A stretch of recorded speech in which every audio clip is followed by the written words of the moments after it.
for the afternoon session, a session dedicated to the regulation of next generation access, next generation network. Next generation is a relative concept. In the 2G days, 3G was the next generation. In the dial-up days, ADSL was the next generation. So there is no universal definition of what we call next generation around the world. Maybe that for the Koreans, 6G may be the next generation. Apparently they tried 5G last week. I'm not sure how they do that. I think that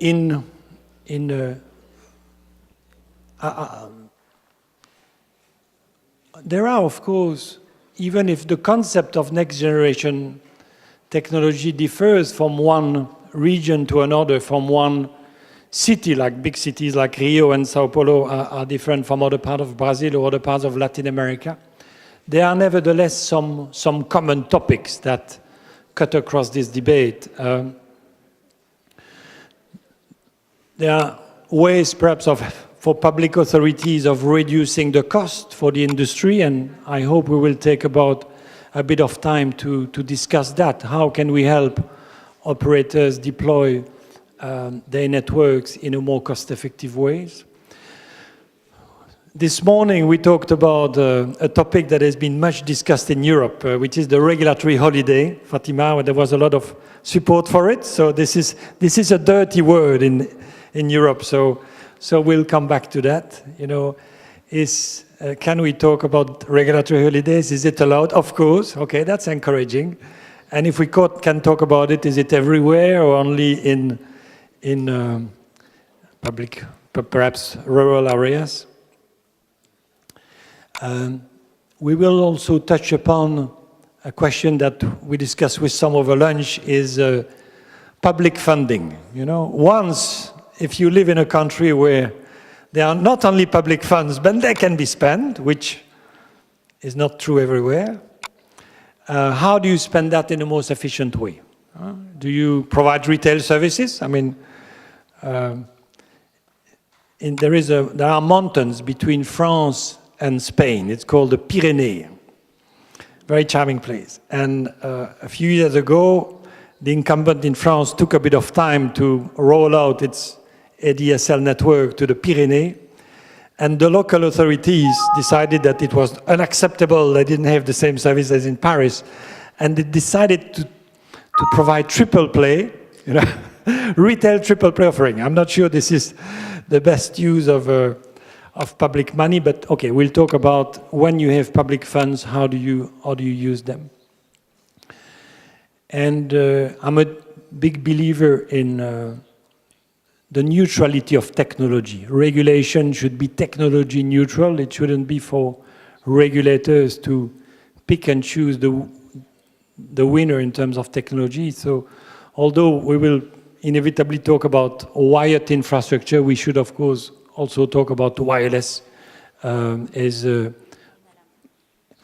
probably as for many regions the key vehicle for delivering next generation access.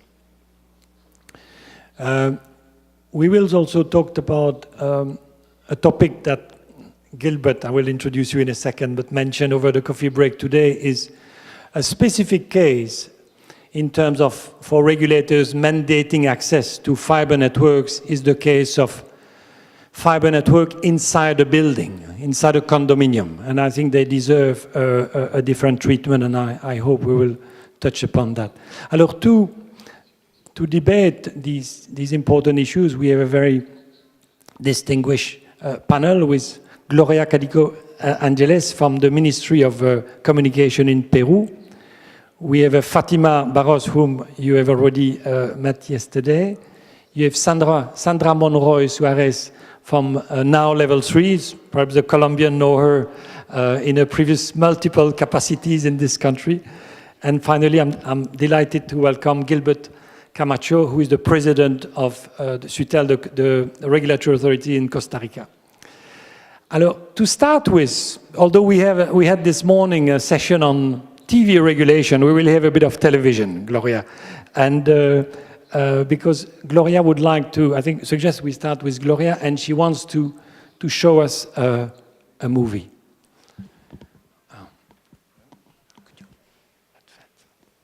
Could you get me headset? I forgot.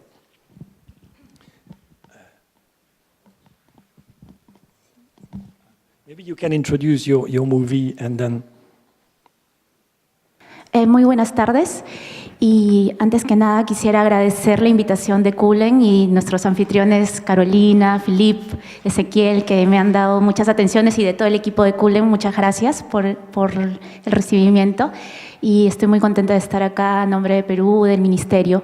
Bueno, como tú decías, Philippe, efectivamente en el Perú somos un ejemplo de lo que sería la participación del Estado en financiamiento de redes de transporte, porque para hablar de redes de acceso de siguiente generación, en el caso peruano, con una geografía absolutamente complicada, dividida por la cordillera de los Andes, con una costa donde es más fácil eventualmente desplegar infraestructura y donde básicamente se ha concentrado la infraestructura desplegada por los operadores privados. El gran reto para nosotros era cómo desplegábamos infraestructura de siguiente generación en el país.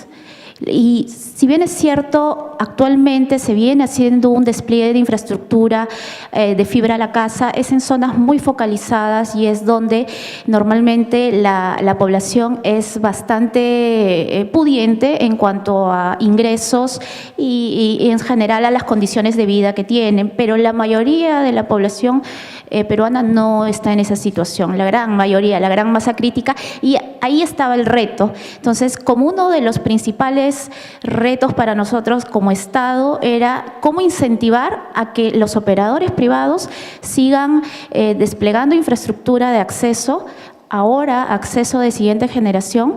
Quizás como Estado hemos reconocido que por lo menos en los siguientes años las redes de acceso de siguiente generación no van a ser alámbricas, más hemos apostado por el tema inalámbrico, y eso creo que lo tenemos bastante claro en el país, en tanto la facilidad que involucra el despliegue, más allá de los problemas que también seguro vamos a tocar.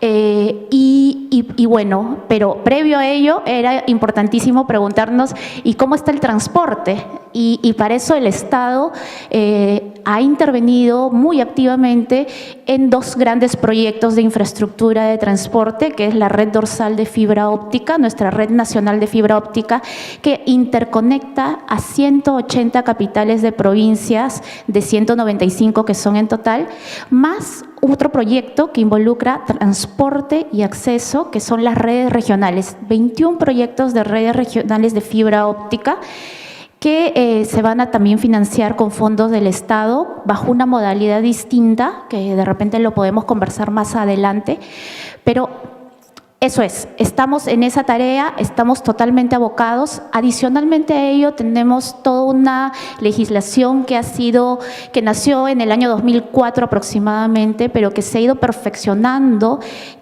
llegando a su cumbre en el año 2012 con la Ley de Banda Ancha, que perfecciona el uso compartido de infraestructura, permitiendo no solamente el acceso a infraestructura de eléctricas y de empresas de telecomunicaciones, sino también a empresas de hidrocarburos, a redes viales, obligándolos a poner ductería para el despliegue y efectivamente para en algún momento ya estar totalmente preparados para llegar a la casa con fibra. De otro lado, bueno, hidrocarburos ya lo comenté. Y en materia de redes inalámbricas, estamos con todos nuestros planes de licitación de bandas de espectro, el elemento fundamental para lograr ello. Ya hemos licitado la banda AWS en el año 2013, ya tenemos 2 operadores brindando servicios 4G, un tercero también lo está haciendo. También tenemos toda una estrategia para destrabar la instalación de antenas, estaciones base a lo largo del país. Y precisamente sobre este tema yo quería comentarles, ¿no? En el país y probablemente en muchos países de Latinoamérica, no sé si en Europa será así, las autoridades locales ponen bastantes trabas a la instalación de nueva infraestructura, estaciones base básicamente. Entonces, nosotros como Estado lo vemos como un gran problema, pero no queríamos como ministerio dejar que el problema sea solo y únicamente de las empresas privadas, sino acompañarlos en lograr concientizar a la población. Porque ¿qué pasa? En nuestra visión, el alcalde o la autoridad local finalmente responde a votos de sus vecinos, y los vecinos tienen una idea muy arraigada de que las estaciones base pueden generarle problemas serios en la salud, ¿no? No obstante los, digamos, pronunciamientos que ha tenido la Organización Mundial de la Salud. Pero es lo que hay, y para lograr que el alcalde cambie de opinión y deje de poner trabas, era necesario convencer primero a la población. Y en esa tarea, justo hace unas 3 semanas hemos lanzado una campaña masiva a nivel de radio y televisión abierta, a nivel de cable. El principal programa de televisión con mayor rating tiene nuestro video, digamos, promocional del tema, donde tratamos de concientizar. Y yo quisiera mostrarles un poco lo que hemos estado haciendo. Es algo que es muy nuevo en Lima, en Perú, ¿verdad? Y la idea es traducirlo además a otras lenguas, la ayánica, la wajún, el quechua, que en muchas localidades peruanas todavía se hablan. Y no sé si podemos empezar con el video para que lo vean nuestros compañeros.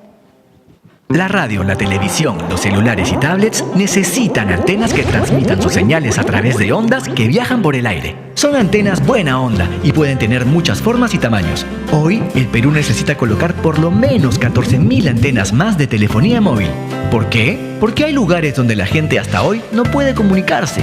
Y porque la calidad del servicio debe mejorar para todos. ¿No nos quejamos muchas veces cuando no hay señal? Necesitamos más antenas. Sin embargo, hay quienes creen que son dañinas para la salud. En realidad, no es así. Te cuento que su nivel de potencia es menor al que genera el microondas, la licuadora y hasta un foco común.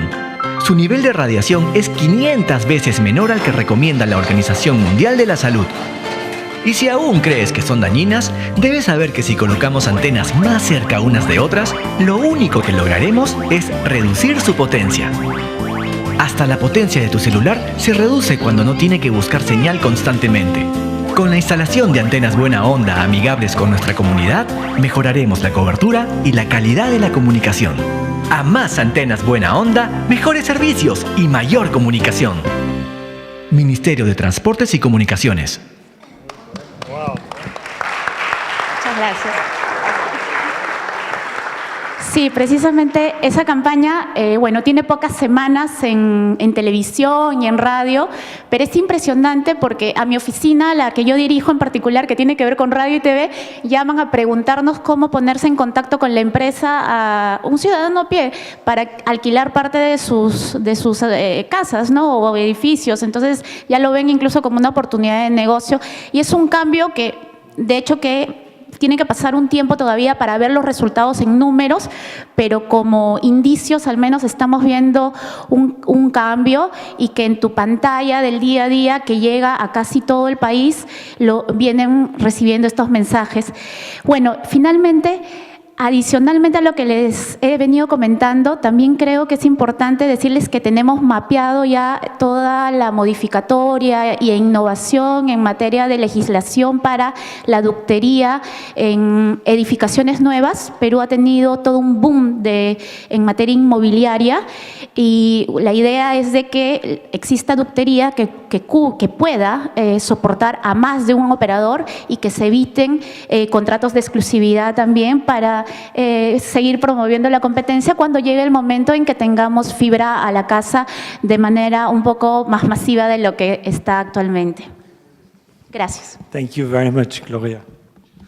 You're now a filmmaker. Maybe you will export your film to other geographies. We would do with this movie in Europe, I think, Fatima. No, this is, in English, it's called the NIMBY syndrome, not in my backyard. You have the same with windmills to produce electricity. Everybody loves windmills because it's not polluting, it's not like coal and oil electricity generators, but nobody wants a windmills in his garden or in the field next to it. So this is the same idea. Shall we go to Costa Rica, Gilbert, and have your policy in terms of encouraging deployment of next generation access? Okay, thank you very much, Philippe, for having us here in this great seminar. We are, very pleased to be here during this day, seeing this beautiful city of Cartagena. Philippe nos ha solicitado que demos la charla en español. Básicamente me gustaría empezar indicando que el tema de la apertura en el sector de telecomunicaciones en Costa Rica es algo reciente. Tenemos alrededor de 6 años de haber decidido la apertura del sector y con esta apertura nació la Superintendencia de Telecomunicaciones. Básicamente la superintendencia entonces ve temas de competencia, de protección al usuario, es agencia del espectro radioeléctrico y también ve temas de calidad. Algo muy importante que tiene la superintendencia de la administración de lo que se llama el Fondo de Servicio y Acceso Universal, mediante el cual se provee telecomunicaciones a las áreas deprimidas del país o donde los operadores no les interesa llegar. Pensando un poco en el título y el motivo de esta conversación, básicamente creo que en la forma de hacer una mejor Internet y de tener mejores redes de próxima generación, básicamente pasa por algunos aspectos en Costa Rica. Uno de ellos es seguir promoviendo la competencia. Básicamente en este momento tenemos alrededor de 122 operadores de telecomunicaciones.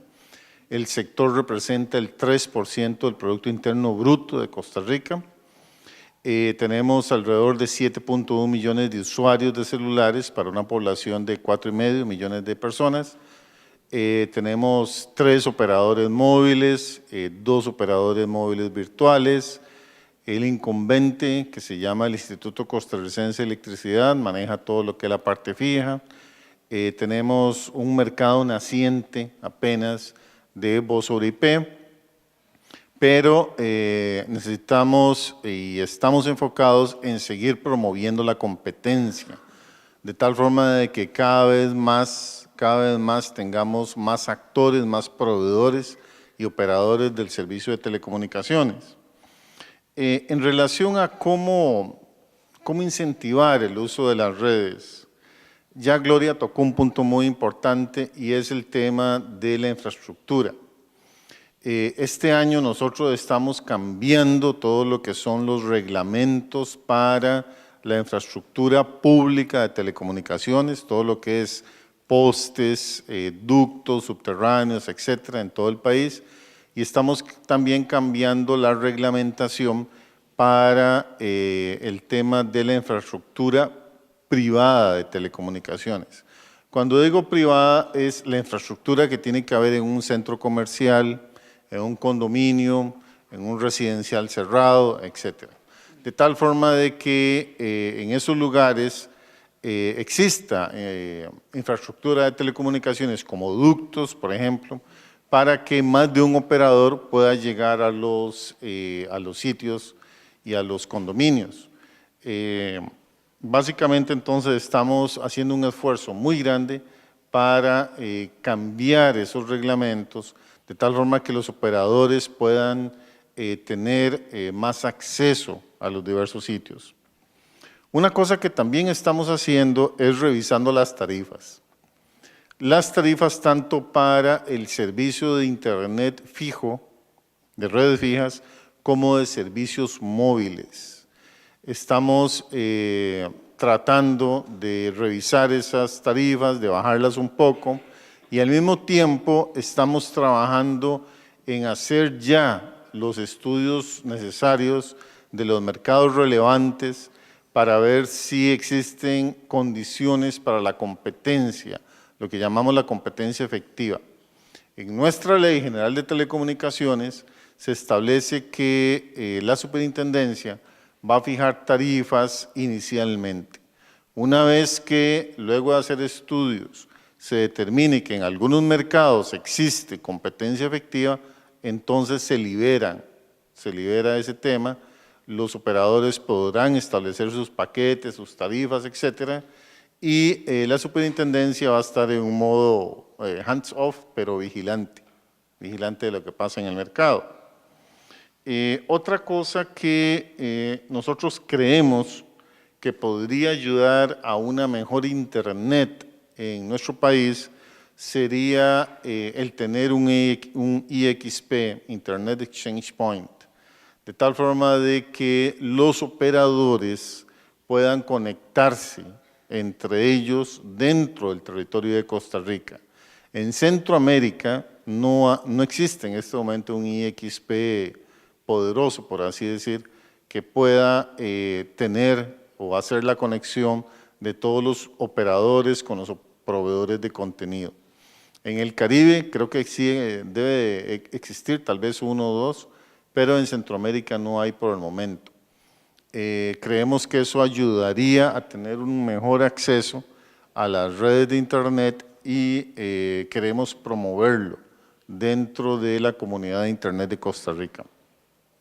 Y otro tema en el que estamos trabajando, de acuerdo a la ley nuestra, la superintendencia administra lo que se llama el Fondo Nacional de Telecomunicaciones, que está orientado al servicio y acceso universal.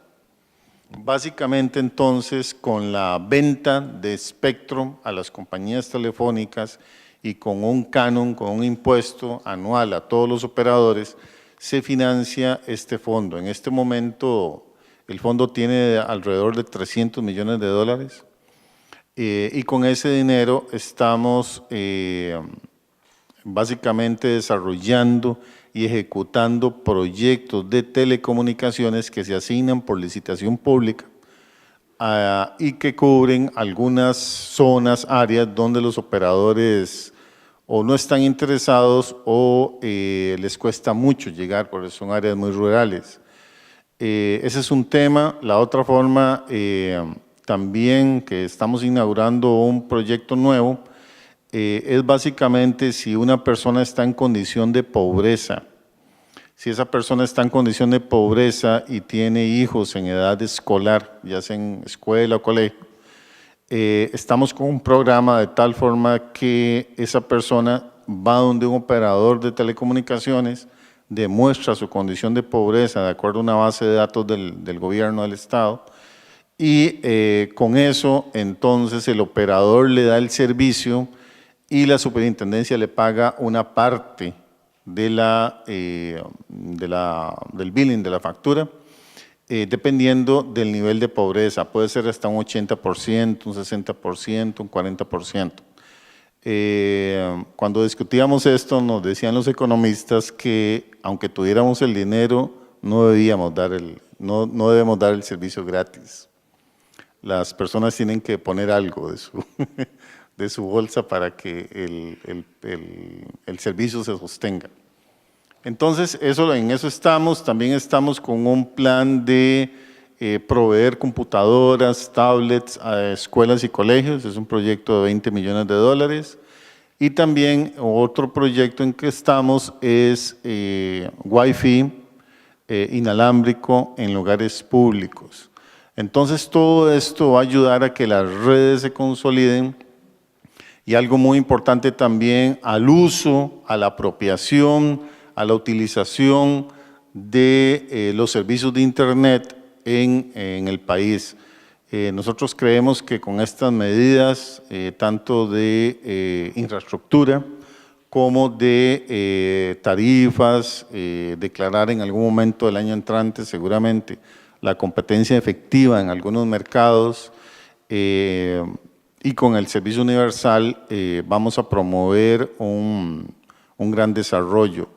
Sí quisiera decir que tenemos pues mucha colaboración de muchos organismos reguladores de Europa, de América. Este tipo de eventos nos ayudan entonces a consolidar ideas y a buscar nuevas formas de promover la competencia en el país. Bueno, with that, Philippe, I would like to thank you again for having me here, and congratulations for this excellent seminar. Thank you very much, Gilbert. And you can keep it. I found another one. Thank you, Gilbert, also for mentioning the issue of IXPs, Internet Exchange Point. If you watch stupid movies like Mission Impossible or James Bond, you may see pictures of Dubai and Abu Dhabi, which try to be in the 21st, well ahead in the 21st century. They want to be smart cities, they fiber to the home and so on. And then if you look at the Ericsson ranking of countries for readiness to digital transformation, you see that Dubai is not ranked so well. And then you sort of looking why they rate, and this is because they have an IXP in Dubai, but there is not a competitive supply of fiber optics behind, submarine cables behind the IXPs. Huh? So it's a very point, because you can build a beautiful national network. If you have a bottleneck at the border, it's not so useful. Gilbert, I wanted to ask you a question, which has to do with a unique characteristic, I believe, of Costa Rica. In Europe and perhaps in other parts of the world, historically, incumbent telecom operators were in charge of postal services, telegraph, and telephone, which is basic. When you think of it, a bit of a strange combination. And PTTs, we call them. And the first time I went to Costa Rica, I thought, wow, this is really the most clever country in the world, because they didn't combine telephone, the old telephone, with postal services, but with electricity. And well, I'm told by engineers that it's not easy to carry electricity and telephone on the same pole, but you do it, and in terms of managing one infrastructure, it seems to make sense. I mean, does the fact that the ICE, I think is the name of the incumbent, if the fact that ICE combines, the management of both the distribution of electricity and distribution of the wide network, is that like an advantage? Is it a smart thing to do? Bueno, vamos a ver cómo lo digo, pero es una respuesta política la que tengo que dar. Vamos a ver. La razón. It was a naive question. Yes. Vamos a ver.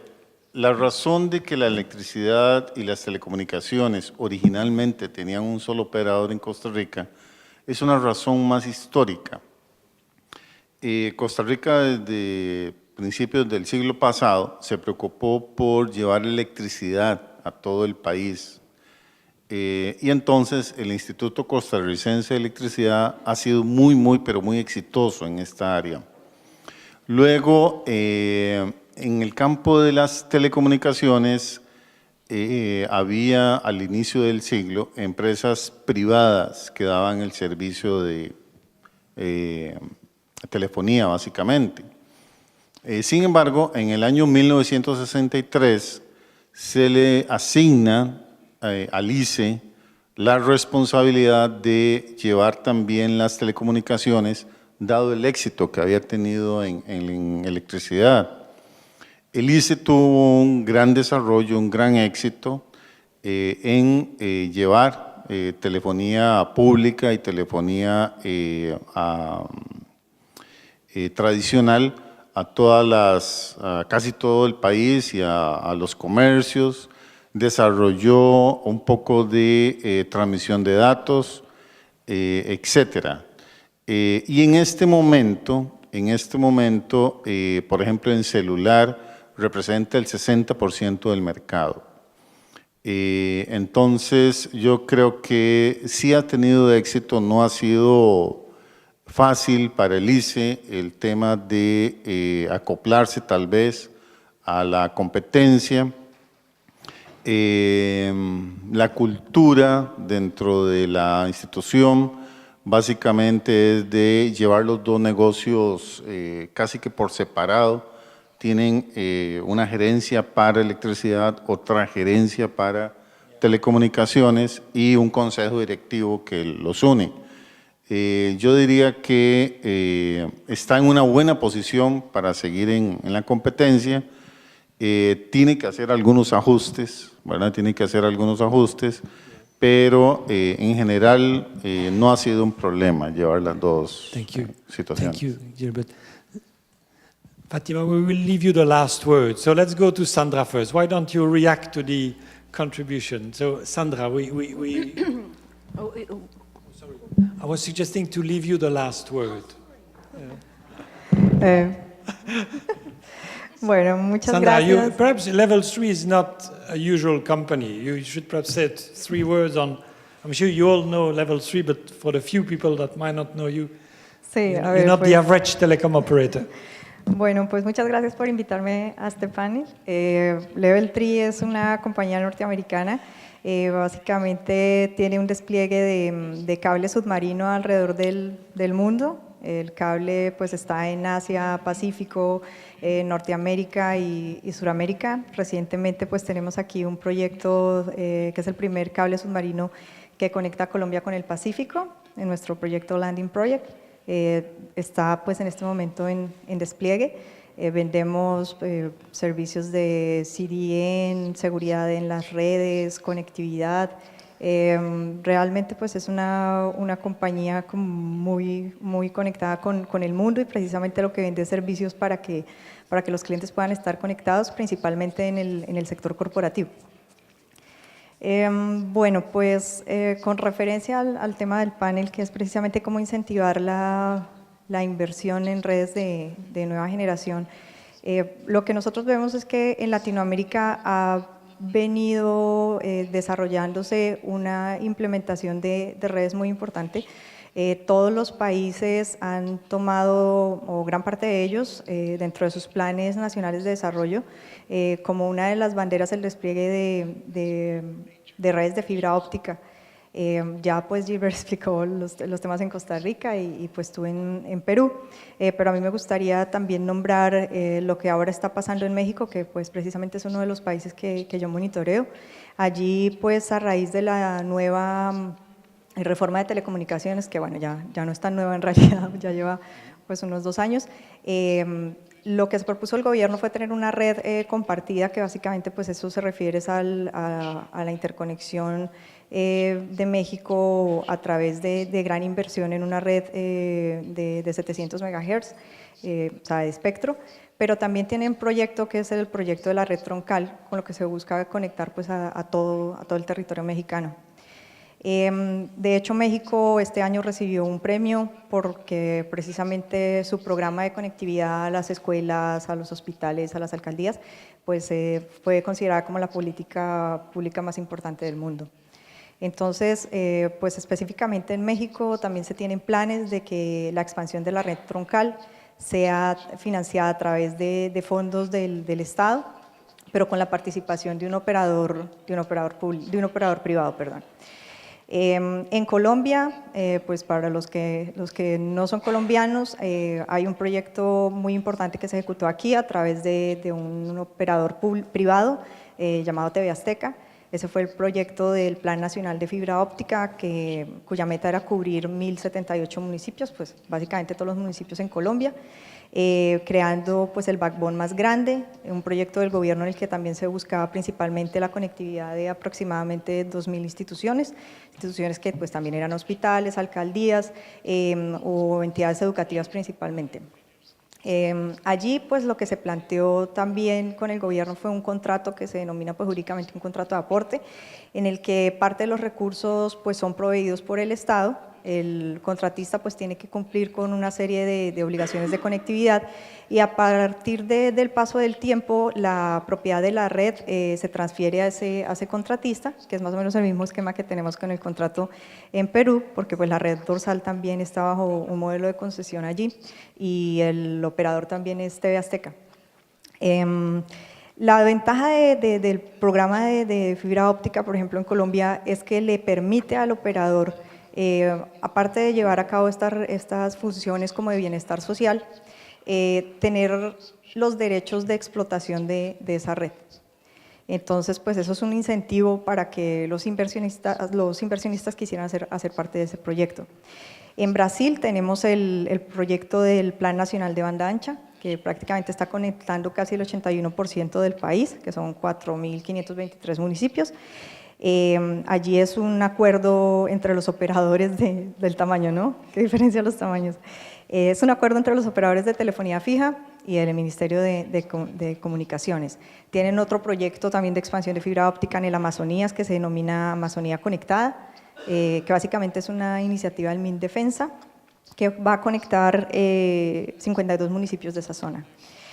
En Costa Rica, pues tienen el programa de red de acceso de nueva generación que busca ir a 100.000 clientes, ya sean corporativos y residenciales. También es una red de fibra óptica básicamente en el área metropolitana, una iniciativa, como dijo Gilbert, del ICE, en conjunto con el Banco de Costa Rica. Entonces, pues todos estos ejemplos son importantes como para dimensionar hacia dónde está avanzando América Latina y la importancia que le están dando los gobiernos a los proyectos de despliegue de fibra óptica. Porque bueno, como también han habido estudios del Banco Interamericano de Desarrollo en el que se ha claramente establecido que si hay una penetración, un aumento en la penetración de aproximadamente del 10% en estos países, eso puede jalonar mucho los indicadores macroeconómicos. Entre eso pues estaría que la productividad podría ser un 2.6% superior y también eso impactaría el Producto Interno Bruto. May I ask you a question, Sandra?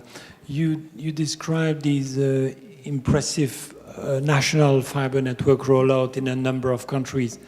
What is, without going into technical detail, the service that is provided? So the fiber is deployed to a given city, and then what is it? It's an IP connection that is. So my question is, what is it provided? Is it a dark fiber? Is it a fiber that is actually activated?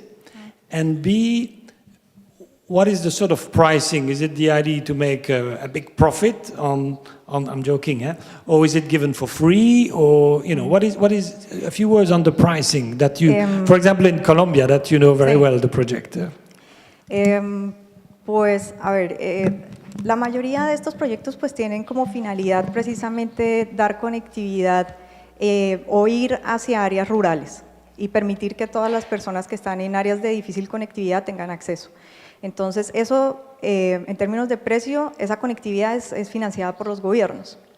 Pero, pues allí sí tendría de pronto un comentario que hacer desde el punto de vista del inversionista, y es que precisamente los fondos del gobierno van como para ese objetivo, y ya es el inversionista quien tiene que calcular dentro de su modelo de negocios cómo llega al usuario final.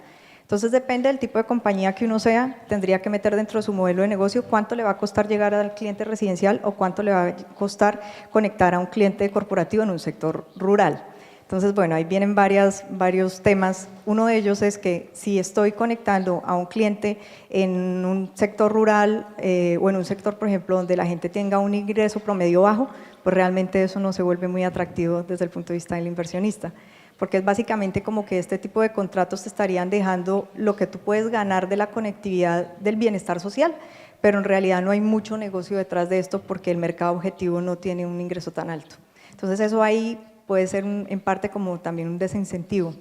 Además que cuando tienes que conectar los clientes finales, pues también viene la problemática que tenemos con el tema de la permisología, ¿sí? Entonces, es lo que hablaba un poco Gloria, de que dependiendo de las localidades, y eso pasa aquí en Colombia y también pasa en México y pasa mucho en Perú, incluso en Ecuador, cada una de las municipalidades o de los estados tienen reglamentaciones diferentes para autorizar este tipo de permisos. Entonces, esos son costos que, a menos de que realmente la compañía sea supremamente experta en este tipo de proyectos, en el momento en que llega ahí se encuentra como con una sorpresa. O sea, como, uy, yo pensaba que estaba haciendo el muy buen negocio y ahora tengo que invertir esto y no voy a poder hacerlo de la manera como estaba pensando. No. But if you, it's not to annoy you, but just to, because you have this, first of all, you were part of this, you know, impressive Azteca project in Colombia, and you seem to have a good knowledge of other projects. I'm trying to, so I'm not talking about the connection of the end user, which is like a separate subject, not related to the public funding for the national backbone. But if you look purely at the national backbone project, what is in general the philosophy? Is it that the government is putting the capex and then the connection is rented to other operators over the years, and you have a payback in 10 years, you have a payback in 20 years, you have never a payback? Do you have a feel for that? Sí, o sea, ahí básicamente, por lo menos en el caso específico de Colombia, lo que se tiene con el proyecto es que el contratista puede explotar esa red, pero además tiene la obligación de dar acceso de transporte a los demás operadores, ¿sí? Que ahí, por ejemplo, podemos empezar a hablar del otro tema que teníamos en la conferencia, y es de si realmente… But the government funds, that's why there is a Sí, public funding. sí. Let's say they put, I don't know, 100 million. When do they get these 100 million back? That's what is not clear in my mind. Never? Or do they get it back eventually? Or… No, porque precisamente, o sea, lo que el gobierno busca ahí es que las funciones que el gobierno debería hacer, que es conectar todas estas áreas rurales, todas las escuelas, los hospitales y las alcaldías de esas áreas rurales, eso tiene un costo, ¿sí? Y durante el tiempo que dure el contrato, los fondos que ha puesto el Estado, The provision to public exacto, bodies para poder prestar ese tema de servicios. Pero en todo caso, por ejemplo, en contratos como esos, o lo que se está planteando en México, es que el inversionista que vaya a entrar en esos proyectos, en todo caso, tiene que cubrir, por ejemplo, todos los costos asociados a los permisos y a las servidumbres, que eso no es menor. Thank you very much. Okay. Thank you. Fatima, we go to you as chairman of BEREC, but also as chairman of ANACOM. Portugal is remarkable on this topic for at least two reasons. First of all, it's the world champion in duct access, with a very long tradition in duct access. Not helpful for Belgians like me, because we have no ducts in Belgium, but many other countries have ducts. And the second is that Portugal is one of the few countries in Europe with a very successful achievement of a co-investment FTTH project with Vodafone and Portugal. So, Okay. how did you manage that? Well, And other things. thanks, Philip, for giving me the opportunity to talk about Portuguese case. That, of course, I'm always very keen to talk about it. And in fact, what you mentioned is very important. Portugal is among the top 7 countries in Europe in terms of NGA coverage and in terms of fiber to the home networks. And we have right now 3 platforms that compete against each other. And we have a cable platform, we have a fiber network that belongs to the incumbent, so Portugal Telecom, and we have a fiber network of Vodafone. So they now compete, the 3 of them, and this is quite unique. And this is quite unique in Europe because usually you have either the incumbent that dominates and invests in fiber, or if you have a cable operator, then the cable operator is the second network. But why was this possible in Portugal? The main reason is that deploying fiber is not so expensive, because since 2006 we have a regulation that imposes wholesale access to the ducts of the Portugal Telecom ducts and poles. So infrastructure access was really the secret for the investment occur so fast and so easily. Why? Because in fact, civil engineering works represent 85% of the cost, of the total cost of deploying fiber. If you can reduce this by giving access to the ducts, you are reducing a lot the cost of deploying a network. So this was done in the 90s, first of all. The first time we forced the incumbent to open the access was to other cable operators in the 90s. In 2006, we imposed a reference offer, a regulated reference offer that implies cost-oriented price for access to ducts and also some important SLAs agreements. So this means that there are quality of service that is imposed on the incumbent. Something that is also important, access to information. So you can impose access to ducts and poles, but then how do the operators know where they can find ducts and which is the state of these ducts? Are they available or not? Because of course the incumbent always says that they are full. There is no more space to host other networks. So we imposed in 2010 to the incumbent that he should make available a database to all the other operators with information on the location of ducts and on the state of availability of these ducts. So today, our operators can easily have access to this database and immediately know the location of the ducts. If one duct is full, they will get an alternative path to reach the building that they want to reach. And this was important. There was another system that is also very important and we have in place since, I think, 10 years ago. And this is that in every building, you have a system that gives you vertical access. So every building is forced to have access to one cable and 2 fiber networks. So it's very easy for a customer to change from one operator to the other one because the operators just need to go to the basement and just to switch from one point to the other. Fatima, it's really an important point. I want to make sure that everybody gets it. So how does it happen? Is it so that the first operator that fibers the building is forced to put 3 fibers? Well, that's more important.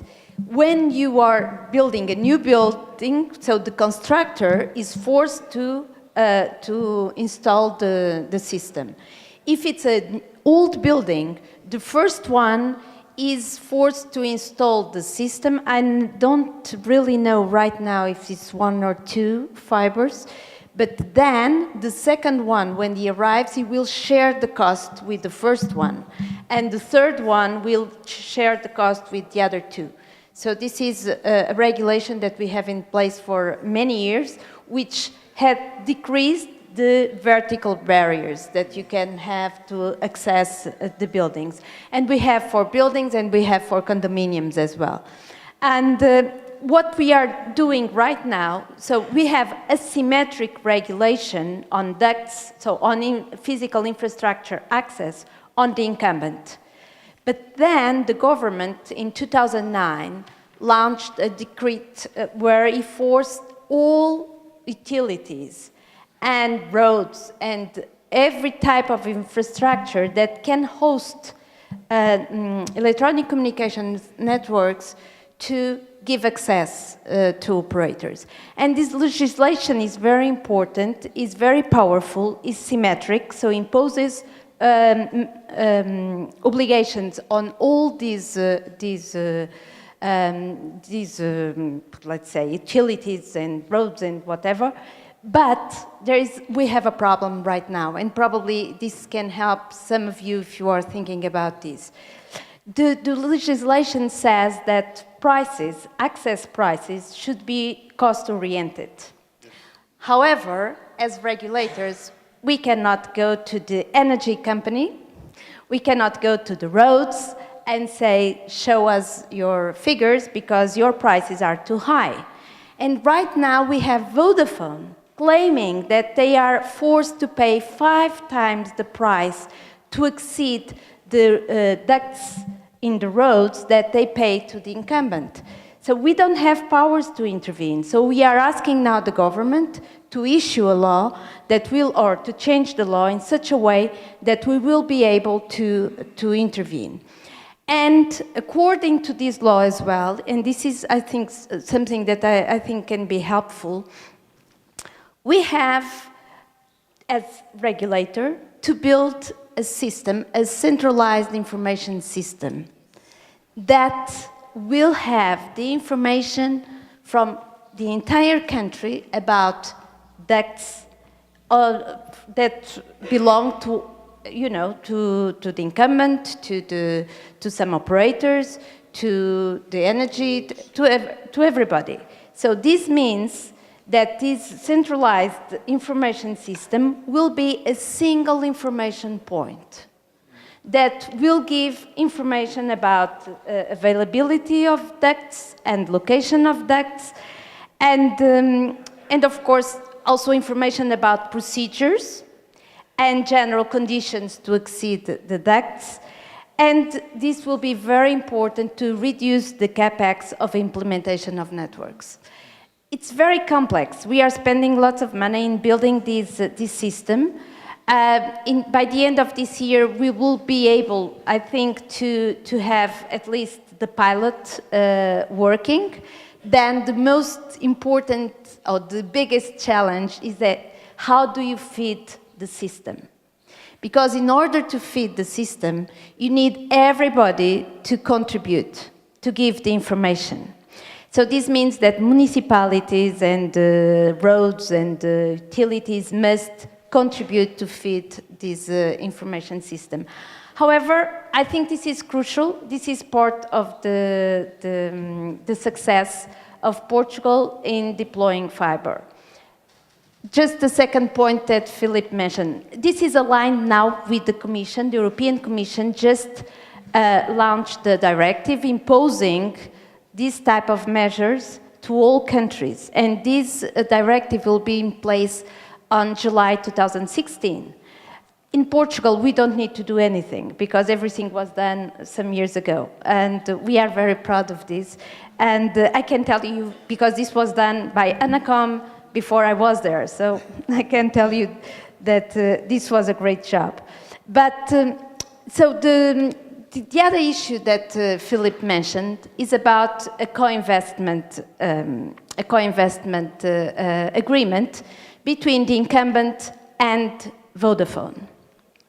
So the idea is very simple. If I have a few minutes to explain, we had a cable operator and with a large footprint, a large national footprint. And we had a Vodafone that was essentially a mobile operator. He had already some fiber in the big cities, but very, very little. And the cable operator merged with the third mobile operator. And this means that the cable operator and the incumbent were able to offer 4 convergence bundles. This means mobile and fixed bundles. And this was a problem for Vodafone. Vodafone could not compete with them. They could only have access to a DSL, the copper network of the incumbent. So Vodafone realized that they had to invest in fiber. And so first, competition forced Vodafone to invest. And this is what I think is very important. Competition forced Vodafone to invest. And right now, they are all the 3 building their fiber networks. The regulator had to impose access to the fiber of the incumbent. This was a big problem for us. And when we were almost finishing our decision, Portugal Telecom and Vodafone announced a co-investment agreement that was very simple and very clever. And the idea was the following. Portugal Telecom had already large coverage in terms of fiber. Vodafone had the money to invest in fiber. So Vodafone would deploy fiber, open the fiber, the dark fiber to Portugal Telecom, and at the same time, Portugal Telecom would open its own network to Vodafone. So the agreement covered 900,000 houses. And the idea was that there was no cash payments between them. Everything would be one house for one house. I give you one, you give me another one. If my house is more expensive than yours, so instead of giving me one, you give me probably 2. So there was, a table of equivalence in order to get some balance. And the idea was that in some areas where we had only one network, or even 2, Suddenly, we had three networks competing against each other. And so this solved part of our problem. And this week, the Portugal Telecom announced that it will deploy fiber for 3 million houses, 3 additional million houses. And why is this? It's very simple. Competition is very intense right now. And they are losing customers because customers don't want to have ADSL. They want to have fiber. So in those areas where cable is already installed and Portugal Telecom doesn't have a fiber network, they are losing their customers. And they realize that they cannot going on like this, so they announced this investment. And so what I can tell you are two things. First of all, if you really want investment, you need to have competition pressure. And second is that I believe that co-investment decisions are very efficient solutions.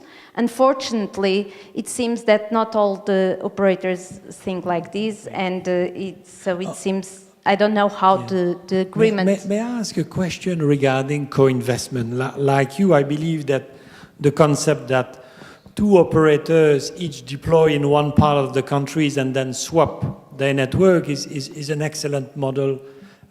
It reconciles competition and economies of scale, and wonderful.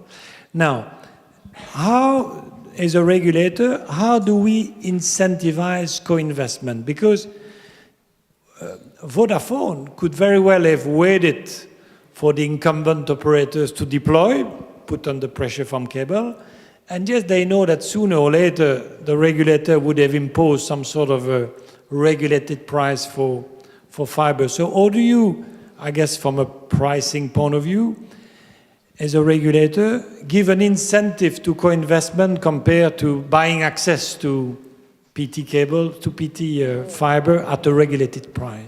It's a difficult question, but it's an important one, which is probably why we don't see more co-investment. Well, I can tell you what the CEO, the former CEO of the incumbent told me. Well, you were pushing us into the swimming pool, and we decided to jump ourselves, you see? So I'm pretty sure that that was the regulatory pressure that forced them for this co-investment decision. At the same time, what I don't understand is that, co-investment decisions at this point was very important, I forgot to tell you. The co-investment is at the dark fiber level, which means that they are totally independent in terms of commercial offers. And they don't need to share much information because each one is like having two fibers, you see? It's like having two fibers. And this was very important for this agreement. However, it seems that the question is, shall we continue to put the regulatory pressure in order to force them to continue the co-investment?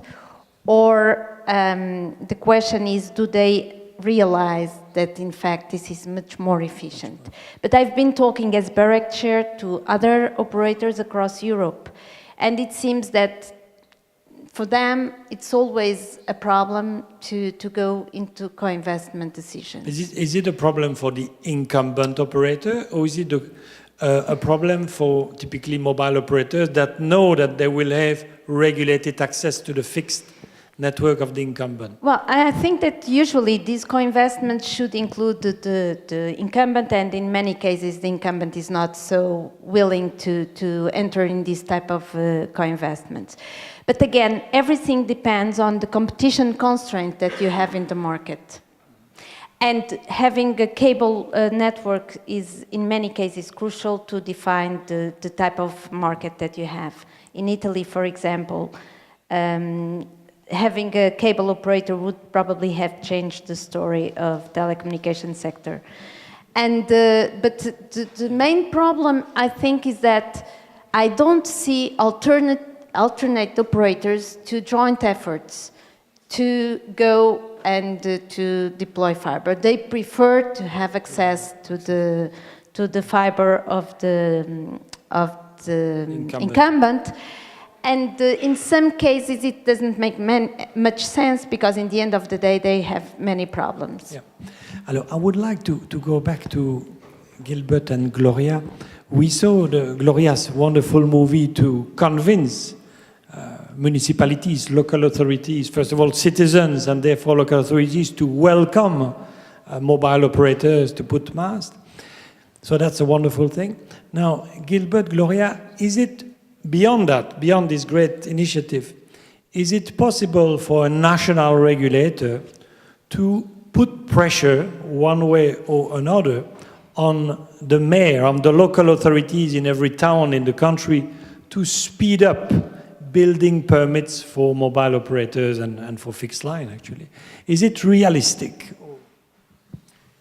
Good question, Felipe. Very good one.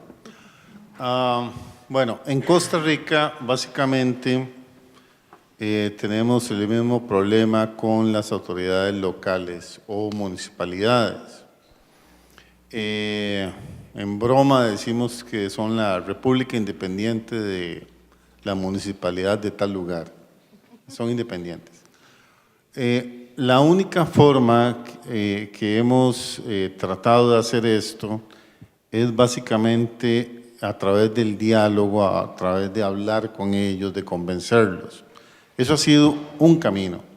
El otro camino que estamos siguiendo a través del Ministerio de Ciencia, Tecnología y Telecomunicaciones, ya a nivel de gobierno, a través de ellos tenemos una comisión de infraestructura, donde estamos básicamente nosotros, la superintendencia, el ministerio, está la unión de municipalidades del país, de tal forma de que estamos tratando de coordinar el tema a través del gobierno, de tal forma de que tengamos un punto de apoyo ahí para permitir a los operadores instalar su infraestructura. La otra cosa que también estamos haciendo es la Ley General de Telecomunicaciones le permite a los operadores compartir la infraestructura. Entonces estamos motivando también, incluso imponiendo obligaciones a operadores para que compartan su infraestructura y el otro operador les paga una cuota que nosotros en la superintendencia determinamos de acuerdo a los costos. Entonces es una